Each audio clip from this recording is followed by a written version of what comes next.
Radio Pays, nous sommes avec Huguette Laurence. Bonsoir. Bonsoir Samir, tu vas bien? Ça va bien, merci beaucoup. Vous êtes venu à l'occasion de la Journée internationale des droits de la femme, ici avec Trop Violence, pour apporter votre témoignage. Un petit mot justement, vous en tant que femme d'expérience, quel est le message que vous donnez aux jeunes? Oui, mais tu sais Samir, mon cas est un cas exceptionnel. Comme je disais, je ne voulais pas prendre la parole. Ce n'est pas toujours les mêmes qui doivent parler. Il faut laisser la place à...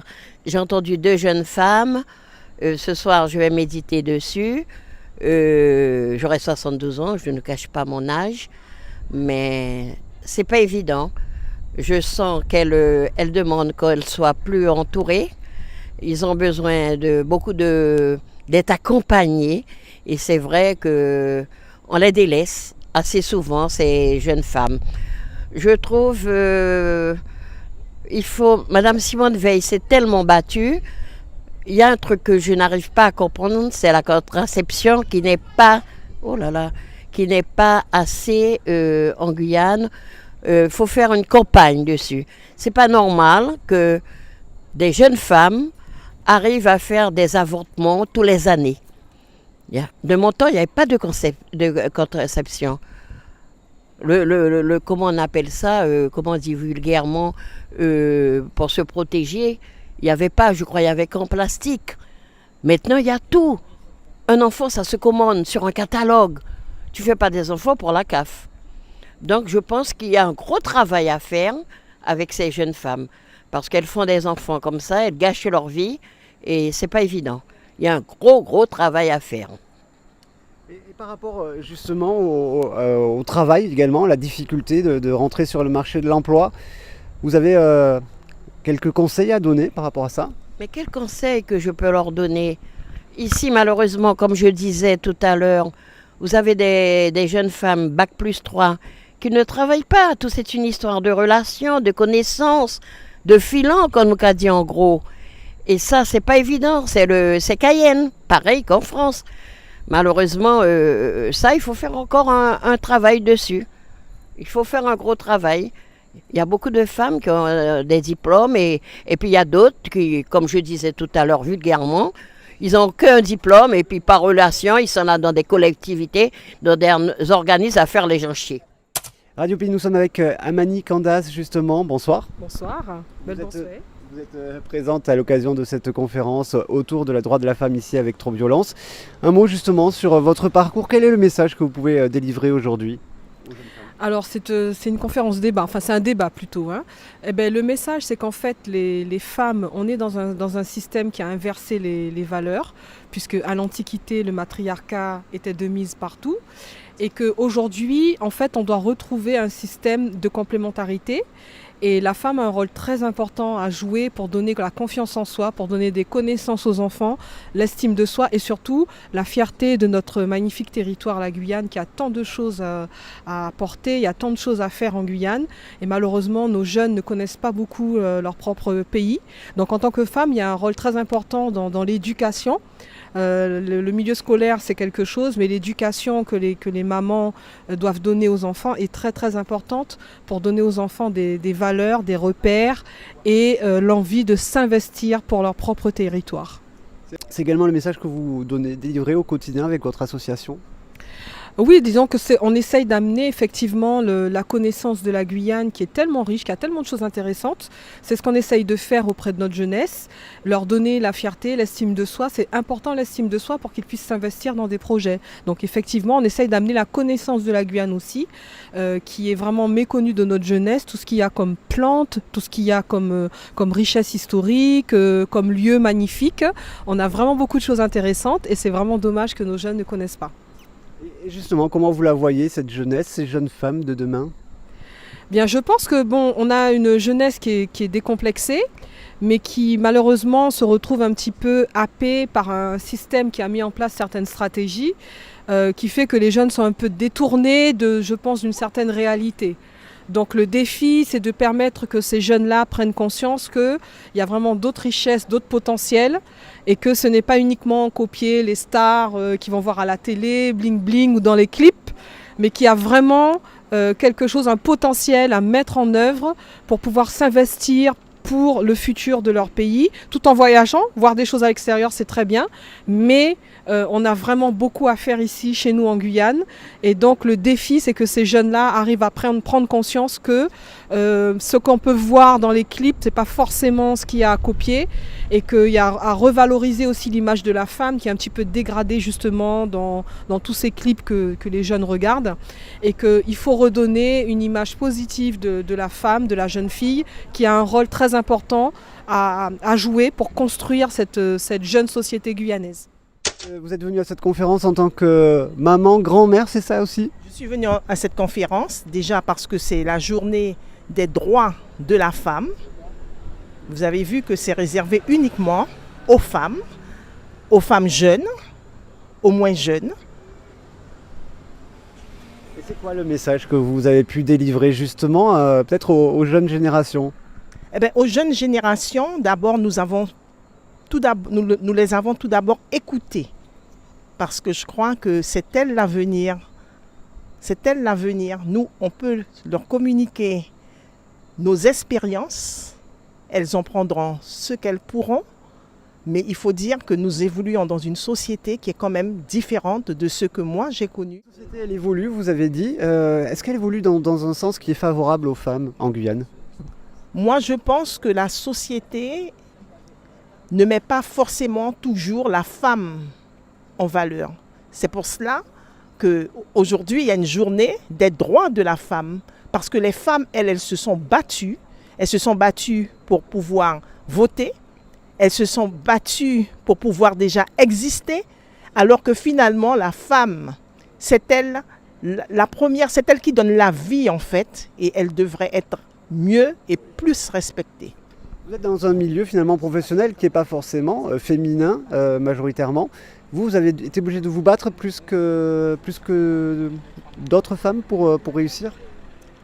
Oui, je pense que je me suis battue et que je me bats encore. Parce que c'est vrai que c'est un milieu assez particulier.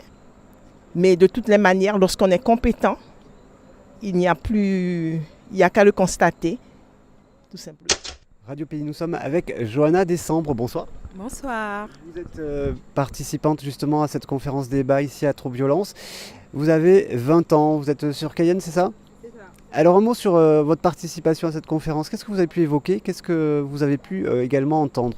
Alors, il y a eu des échanges entre femmes, c'était très divertissant. On a parlé de tout. On a parlé aussi des histoires de la femme. Déjà sur la première histoire de la femme, d'où la femme est sortie, d'où elle vient. Et c'était très enrichissant. Et vous avez quel parcours finalement professionnel? Vous avez 20 ans, vous êtes au début de votre carrière. Comment vous l'envisagez et qu'est-ce que vous allez faire? Je pense que, étant que jeune, et je prends aussi le cas aussi des jeunes de la Guyane, je pense que voir grand, ça nous amène à quelque part. Donc voilà. Vous voulez travailler dans le social, dans l'insertion? C'est ça, dans le social, effectivement, avec les jeunes et tout, et pouvoir apporter un soutien surtout au niveau de la Guyane. C'est-à-dire? Un soutien surtout par rapport aux jeunes, par rapport à ce qu'on nous, enfin, je ne le suis pas, mais en tant que conseillère d'insertion, de propulser les jeunes quelque part vers un avenir certain. Parce que justement, on a beaucoup de jeunes qui n'ont pas forcément d'opportunités d'emploi. Ils ont besoin d'être accompagnés et aidés. C'est ça, accompagnés déjà dans leur démarche et surtout être accompagnés dans ce qui est, enfin, ce qui fait leur capacité en fait d'aujourd'hui. Donc beaucoup de jeunes en Guyane, je pense et je suis persuadée qu'ils ont beaucoup de capacités mais qu'ils les exposent pas forcément. Et donc voilà. Et pour ça, c'est les écouter, pour les mettre en avant, leur trouver avec eux ce qu'ils pourraient mettre en avant. C'est ça, la patience, l'écoute, surtout avec les jeunes de Guyane, parce que les Guyanais, ils sortent en fait eux tous ne sortent pas en fait d'un quartier stable, on va dire, et ont besoin en fait beaucoup d'écoute, beaucoup de patience surtout, et beaucoup d'aide aussi. Et de ne pas être dans le jugement, j'ai l'impression aussi c'est quelque chose qui vous importe. Surtout dans le jugement, parce qu'il y a beaucoup de jeunes qui ne sont pas acceptés dans beaucoup de travail, dans beaucoup en fait de postes de travail à cause de leur apparence. Et je pense qu'il ne faut pas regarder à l'apparence, mais ce que le jeune en fait a apporté à l'entreprise, à l'association. Voilà, c'est ça. Et les jeunes femmes également.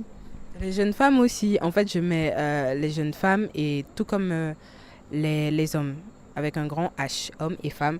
Donc il ne faut pas qu'ils soient aussi discriminés, surtout à leur apparence et surtout à comment ils sont justement. Parce que je pense que la qualité du travail ne reflète pas en fait à l'apparence. Voilà. Radio Pays, nous sommes avec Yvan Goua, conférence débat autour des droits de la femme en cette journée internationale des droits de la femme, ici dans les locaux de Trop Violence. Un mot sur cette conférence, une 60aine de femmes qui ont participé, échangé. Qu'est-ce qui ressort de ces entretiens ? Apparemment, c'était un débat. Trop Violence a initié les débats de Trop Violence. Et là, ce premier débat était la place de la femme dans la société guyanaise. Et en fait, il en ressort qu'il y avait vraiment besoin de se parler. Et je suis contente que les jeunes que côtoie l'association Trop Violence aient répondu présente parce que du coup, ça a pu permettre de glisser quelques pistes de réflexion sur justement ce qu'attendent les jeunes femmes d'aujourd'hui, des femmes mûres qui sont autour d'elles, ce qu'elles attendent de la société. Les femmes mûres, qu'elles puissent exprimer aussi parfois la frustration ou sinon ce qu'elles ressentent, ce qu'elles voient de la société et de comment sont devenues les femmes d'aujourd'hui. Et puis à la fin, on a conclu par qu'est-ce que la société elle-même attend justement des femmes. Et en fait, tout le monde se rejoint sur la patience, sur l'accompagnement, sur l'écoute, sur la mixité et le mieux vivre ensemble en fait. Tout ce sur quoi Trop Violence fonctionne. Tout ce sur quoi Trop Violence travaille et essaye de proposer des solutions. Donc il y a encore du travail à faire, mais ça n'est que le premier débat. Et apparemment, il y a matière à faire encore beaucoup de débats. Cette notion de femme jock en Guyane, vous en êtes une, sans vouloir vous offenser, Yvan Goua. Femmes qui ont l'obligation finalement de se battre pour exister et même parfois réussir, mais au moins pour exister, obligées de se battre. C'est encore le constat aujourd'hui ? Alors, être une femme jock ou une femme doubout, ça ne m'offense surtout pas, monsieur Samir Mathieu, ne vous inquiétez pas. Au contraire, je suis fière d'en être une, effectivement, parce que je suis dans la lutte et parce que je lutte pour les autres. Donc, par contre, aujourd'hui, est-ce que les femmes d'aujourd'hui estiment qu'il faille se battre comme ça au quotidien et est-ce qu'elles n'ont pas jeté l'éponge? C'est vrai qu'il y a un gros travail à faire et que, justement, mon combat au travers de ces débats, au travers de l'école de la rue, au travers des conférences mensuelles qu'on fait sur l'accès aux droits, mon travail, c'est effectivement de remettre ça au goût du jour et de remettre la fierté, en fait, fierté guyanaise, fierté féminine. Il y a toujours une femme derrière un homme fort, on dit. Il y a aussi, ne pas oublier que la société guyanaise était une société où les mamans avaient beaucoup de place et tout ça. Donc, ça fait partie de l'histoire de la culture et c'est à nous de le diffuser. Moi, je l'ai appris de ma mère, je l'ai appris de ma grand-mère. Et c'est vrai que par contre, il y a aujourd'hui des jeunes femmes, des jeunes mamans qui font des enfants tôt et qui donc du coup n'ont pas eu ce relais. Donc c'est à nous de le faire au niveau de la société et nous le faisons avec volontiers. Cette jeunesse, ces jeunes femmes guyanaises, on voit certaines images, je pense dans l'Ouest notamment, dans les lycées, dans les collèges, de jeunes femmes qui se battent. On l'a vu lors des derniers carnavals à Cayenne avec des images violentes et même parfois des images d'agressions sexuelles dont ces jeunes adolescentes ou jeunes femmes subissent. C'est quoi la solution aujourd'hui pour qu'elles ne subissent plus ça, justement ? On en a parlé, la solution c'est il y a un gros travail à faire aussi dans le milieu scolaire parce qu'il y a un peu de laisser aller. Puis il y a aussi, nous travaillons, on est aux abords des établissements scolaires concernant le harcèlement. Le harcèlement physique, moral est très présent. dans les établissements scolaires de Guyane et on a l'impression que c'est pris un peu par-dessus la jambe par le rectorat ou l'éducation nationale. Donc ce qu'il y a à faire, c'est nous continuer notre présence, continuer notre accompagnement et aujourd'hui je vois par exemple que dans les jeunes que je recrute, dans les jeunes qui nous accompagnent dans l'association, il y a beaucoup de femmes. Donc ça va permettre de faire ce travail-là, de relais dans la société, dans les jeunes, auprès nous, notre leitmotiv, notre combat, c'est les jeunes qui parlent aux jeunes. Donc voilà, c'est continuer à travailler cela, continuer là à inviter les jeunes à des rencontres intergénérationnelles, continuer à faire peut-être aussi qu'ils se parlent que entre eux. Je vais réussir à créer ça, à faire des débats qu'entre jeunes et sur des thématiques comme la place qu'a la musique dans leur choix, dans leur mode de vie, la place qu'ont les réseaux sociaux dans leur choix, dans leur mode de vie, la relation homme-femme, comment elle est appréhendée aujourd'hui, etc. Tout ça, ce sont des sujets qu'on va aborder très prochainement avec ma nouvelle équipe et je suis très contente parce qu'il y en a beaucoup des jeunes qui étaient ce soir présentes. Ce sont des jeunes qui ont postulé à Trop Violence, certaines que je n'ai même pas prises et qui sont là ce soir et d'autres qui donc voilà, il y a de quoi faire et je pense que c'est le moment pour le faire. Et la dernière question, parce que vous ne l'avez pas évoqué là justement, c'est les jeunes qui donnent l'exemple, des jeunes qui réussissent, qui donnent l'exemple aux autres. On avait eu, vous aviez fait avec Florian Malouda, avec d'autres sportifs et artistes, ça va continuer justement ce lien avec les artistes, les sportifs qui réussissent et les entrepreneurs peut-être. Tout à fait, donc l'école de la rue ou l'école Larry continue. Là on ne l'a pas fait pour les vacances de février parce qu'on n'était pas prêt, justement la nouvelle équipe est en train de se construire, mais pas qu'on sera là et continuer à valoriser les richesses de notre territoire, aussi bien au niveau des jeunes qui réussissent, aussi bien au niveau de la culture, aussi bien au niveau de l'artisanat, etc., ou les différents métiers. On continuera, on amplifiera, puisqu'on ira directement dans les quartiers pour pouvoir aussi le faire, parce que là, on l'a beaucoup fait dans notre local. Donc oui, et c'est pour ça qu'on recrute des jeunes, pour que ces jeunes qu'on a recrutés qui sont auprès de nous soient des exemples pour d'autres jeunes. Quand aujourd'hui je fais une information collective avec 8 jeunes pour notre nouvelle immersion qui va commencer la semaine prochaine, avec une dizaine de jeunes qui vont découvrir le métier de médiateur social et faire en sorte qu'ils le valident pour qu'ils puissent continuer l'alternance avec nous, il me reste 4 postes en fait à recruter.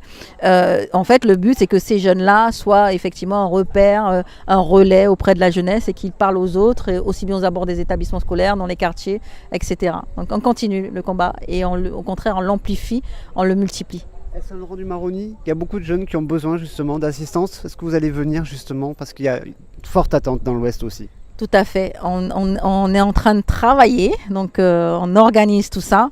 Et effectivement, Trop Violence est amené à être dans d'autres communes comme Saint-Laurent et pourquoi pas aussi Macouria, etc. Donc on y travaille. Ça sera l'actualité peut-être de mi-année. Merci beaucoup Yvan Goua. Femme Jock, on l'a dit, Dibout. À très vite sur Radio Pays. Merci.